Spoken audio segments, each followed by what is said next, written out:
আজ রান্না করব সজনে ফুল দিয়ে কাচকি মাছের ভর্তা। যেটা করতে লাগছে আমার সজনে ফুল নেব আর কাচকি মাছ নেব। আমি অল্প করেই করছি। এবার কাচকি মাছগুলোকে আমি ভেজে তুলে নিয়েছি। ভাজাটা আমি আর দেখালাম না। কাচকি মাছ নুন হলুদ দিয়ে আপনারা যেভাবে ভাজবেন, ভেজে তুলে নেবেন। এরপর সজনে ফুল, পেঁয়াজ, রসুন আর লঙ্কা দিয়ে এটাকে ভালো করে ভাজা করে নেব। এটা ভালো করে ভাজা করে নেবেন। নুন হলুদ দেবেন। এটা স্বাদ মতো, এটার পরিমাণ তো আপনারা যে যতটা নেবেন সেভাবেই করবেন। এবার ভাজা আমার হয়ে গেছে। এবার এটাকে আমি মিক্সার গ্রাইন্ডারে পেস্ট করে নেব।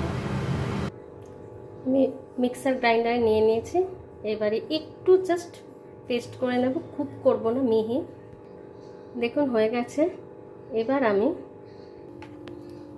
কড়াইতে সামান্য তেল দেব, সামান্য অল্প একটু, কারণ অলরেডি আমি মাছ ভাজা করেছি সেটাও তেল, সজনে ফুলটাকেও ভেজেছি সেটাও তেল।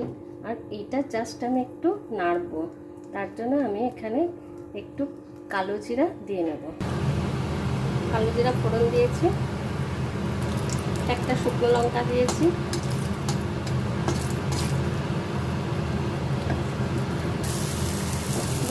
কড়াইতে এটাকে আমি ভালো করে নাড়ব।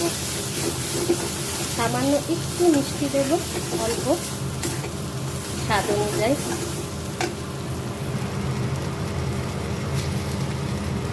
সামান্য একটু মিষ্টি দেব।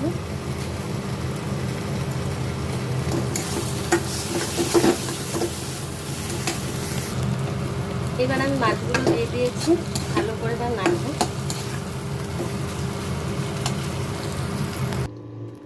আমার হয়ে গেছে, আমার ভর্তা হয়ে গেছে রেডি। গরম ভাত দিয়ে এটা ভালোই লাগে।